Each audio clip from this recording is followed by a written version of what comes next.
In this video, I'm going to give my final thoughts and comparisons between the Blackmagic Pocket Cinema Camera 4K and the Blackmagic Pocket Cinema Camera 6K.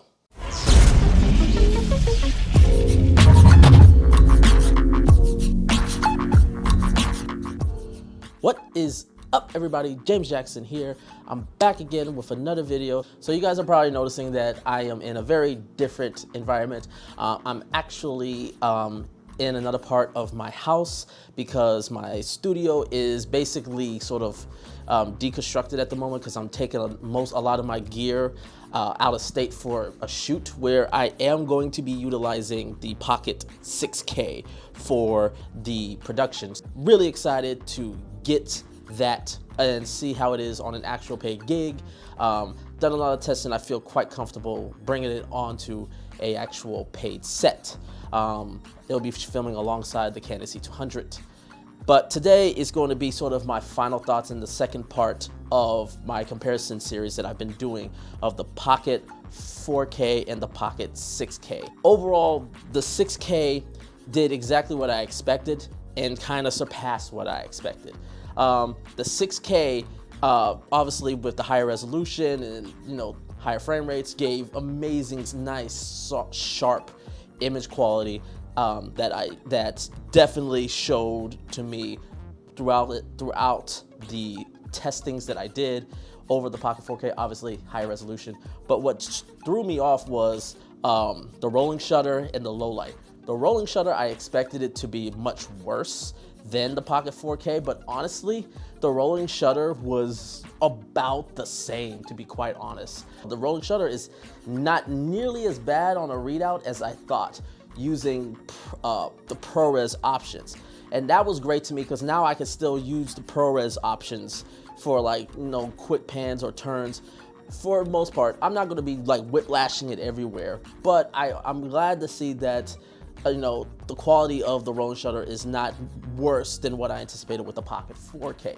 The other place that really surprised me was low light, because typically when you go with higher megapixels, there's typically more noise in the image. And there is technically more noise, but when you downsample that 6K sensor down to 4K, the noise is definitely finer, so it suppresses the noise more. So it has more noise, but the noise is more suppressed and fine. To the point where it was actually, in a lot of situations, performing better noise ratio than the Pocket 4K in the higher ISOs of 1250, 3200, and 6400 in the test that we did. And that blew my mind. I was really thinking that the noise performance was not going to be as good as the Pocket 4K, but that's not the case. It's better, but not by that much. It's really just fine out, but it is better that it's noticeable, where I don't have to crop in 400% to see the noise difference. You'll see it you'll see the noise difference, in the full image. So, but it's very, very slightly better. So, which also still goes to show how good the low light of this camera is. The fact that it is, to me, one of the best low light cameras. It's not some high 50,000 A7S2 noise performing ISO, because that's not what this is really designed. To me, and me personally, I don't feel like that should be the case for filming. It's very, very special case scenarios where that may happen. But honestly, to me, 6400 ISO would be the highest I would ever go on any camera, because anything beyond that, I personally feel that you should just add more light. But that's just me. And then there's the field of view. Obviously, a lot of people bring it up. You're getting a lot more field of view with the Pocket 4K using the Metabone Speed Booster for the same lens, and my tests pretty much show that. For now, and the reason why I say for now is because there is a speed booster type coming for the Pocket 6K. It's nothing really, really new. It's been around since the Ursa Mini 4K. It's from this place called Look Adapter, and they basically have what is called a magic booster. And basically, they have this little device that you install right in front of your sensor. It sits in there, and basically, it will give you not only a closer full frame equivalent like the Pocket 4K, it will actually give you pretty much a full frame 35mm focal length equivalent. It will pretty much convert the camera into a full frame camera. The difference being maybe like 1 to 5% difference less than an actual full frame camera, but at that point, it's pretty much a full frame camera. So Pocket 4K wins the field of view for now, but eventually that magic booster is coming, and the Pocket 6K will not only be able to get a wider field of view, it will actually surpass the wider field of view of the Pocket 4K. Field of view Pocket 4K wins for now, but Pocket 6K, you want the option, can actually overtake that. It's slightly better in low light. The roll and shutter is about the same. Obviously the resolution, the image quality is sharper and crisper. You know, it's pretty much the same frame rate. So overall image quality, the Pocket 6K is a huge win. However, comes to the second part, which is the main discussion for this video, which is workflow and sort of how the workflow changes. And this is sort of a lot more of a mixed bag, and a lot of times leaning towards the Pocket 4K. Weight. So obviously going with a Super 35 sensor and a larger mount, you're typically going to go with bigger glass for things that are same equivalent. For example, this is the Meek 25mm T2.2 lens. It's super light. I love this lens. I'm definitely going to do a review of it. Do not worry. Some of you guys are asking about this. I promise you a review is coming. Love this lens. It's super smooth, but most importantly, it's light. It's really light. It's really compact, and it performs great. When you're going to something of field of view equivalence, which in this case would be a 35mm on the Super 35 to get closer to that 50mm full frame equivalent. Much heavier. It's much heavier. This is the Canon 35mm f1.4. This is much heavier, definitely much bigger. It's going to be a lot more weight, and with the camera, the way the camera size and weight is, it kind of feels off balance. It's so front heavy, and this is, you know, what I've noticed throughout a lot of my time shooting, which is why I typically a lot of times shoot either with the Olympus 12-100. Love this lens. I talked about this lens enough. I'm going to continue talking about it, because if you're definitely looking at the Pocket 4K, this is a lens I strongly encourage you to look at. It has IS. Goes from 24 to 200 in full frame equivalent as a constant f4. No, some people say that's too, you know, it's not fast enough, but with the dual native ISO, I'm able to just use that without very little issues in underlit situations. Obviously, having a faster aperture will definitely be better, but again, it's like, compare this to the Sigma 1835, doesn't have the focal length range as this, but it's faster, has the f1.8, and it is definitely heavier. It's definitely much heavier. And whenever I put this with the speed booster on the Pocket 4K, it tends to again be super heavy and very lopsided. Whereas here, it feels very balanced in the hands. It feels right with something like this compared to the same focal length here.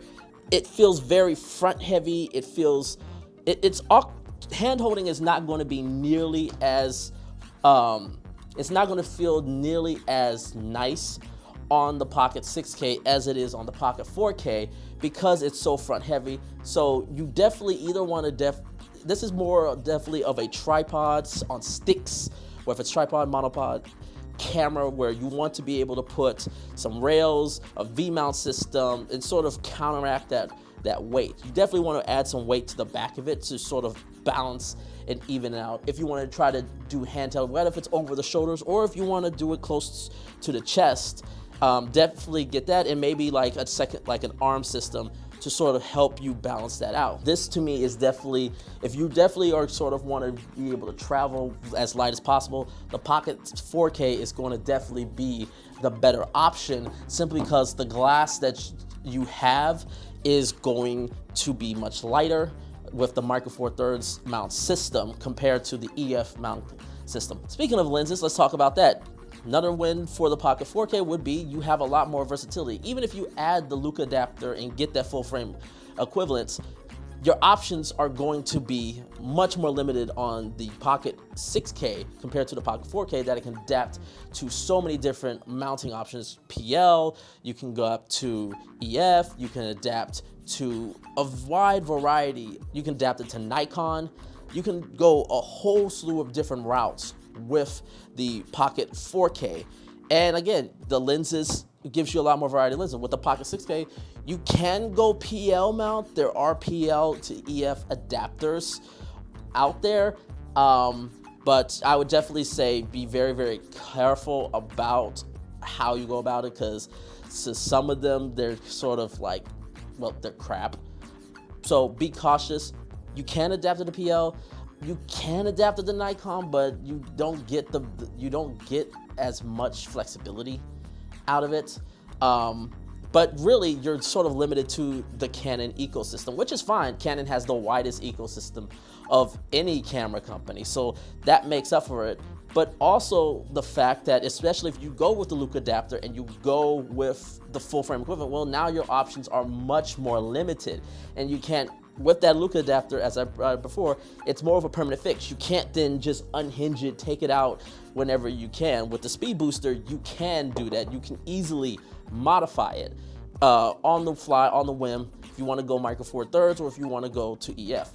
That's sort of more of a permanent fix, which limits your options even more. And with 6K, it's definitely getting full frame cameras that handle the 6K is very limited as well.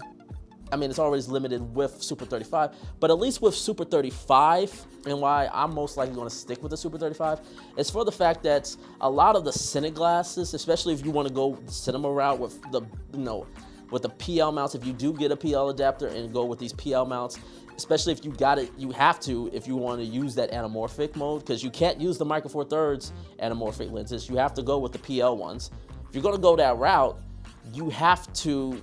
Super 35 is going to be your best bet, because full frame, there's very, very few PL cine glasses that are full frame, and those are ridiculously expensive just to rent. In terms of lens options, the Pocket 4K wins that one. Media storage, obviously 6K, it's going to burn a ton more media than the Pocket 4K, given the fact that 6K is only available in the RAW option.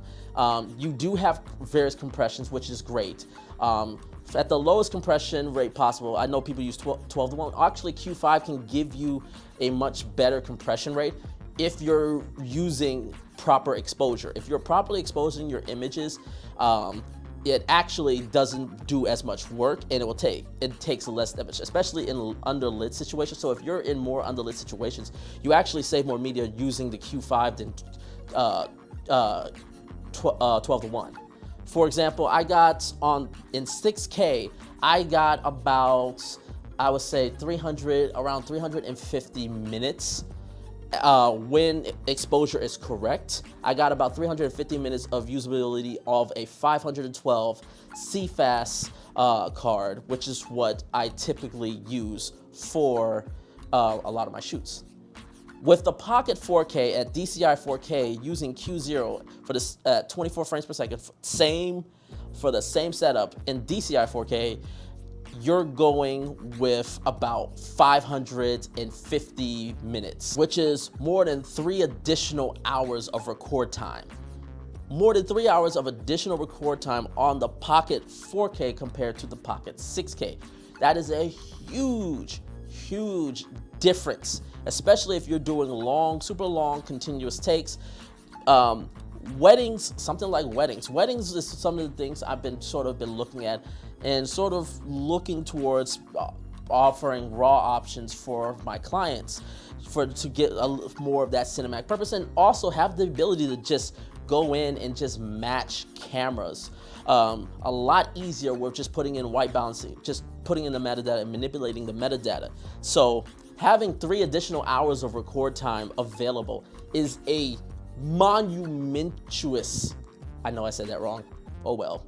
It's a huge, huge deal Now, I do believe with this, you're still able to, I believe, I still truly believe you can make a wedding work, but it's a lot easier to make it work with the 4K more so than the 6K. Odds are you're going to be having more hard drives. You'll need more hard drives. You'll need more hard drive space to store all this.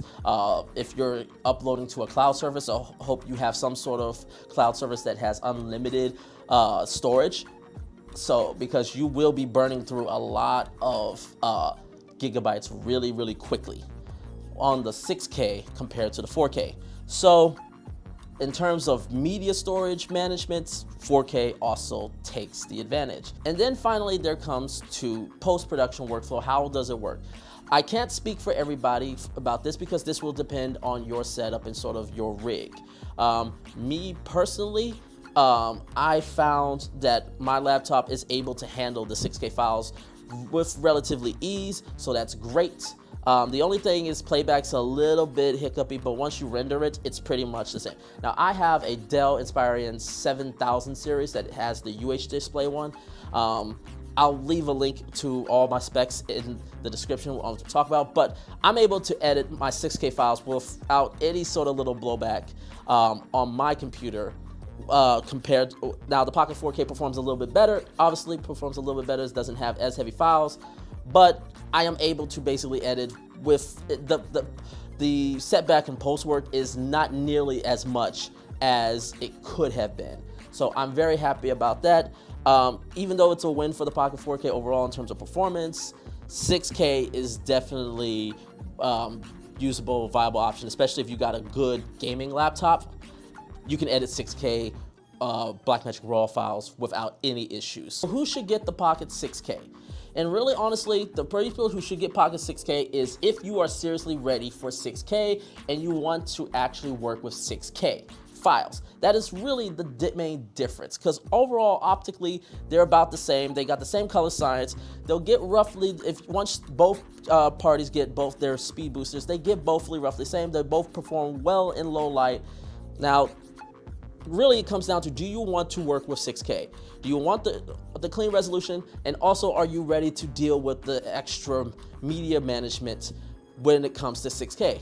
If you are, get the 6K, because overall the image quality is basically, to me, better. Slightly, it's ever so slight, but it's overall better than the Pocket 4K. If you're not ready, if you don't really need 6K, it's just you're sort of more looking at it, I'm thinking about maybe of a future proof, then don't worry about it right now. Stick to the Pocket 6K. You get a lot more options in terms of your lenses. You get the ability to stay lighter and more compact compared to the Pocket 6K. So I would say definitely go with the Pocket 4K if you are not really interested, or you're not fully committed to going down 6K. Sorry guys, my camera died in the middle of the shoot, but basically I said everything that I needed to say. But thank you guys for watching. Make sure to leave a like, leave a comment below, and make sure to hit that subscribe button. And until next time, take care.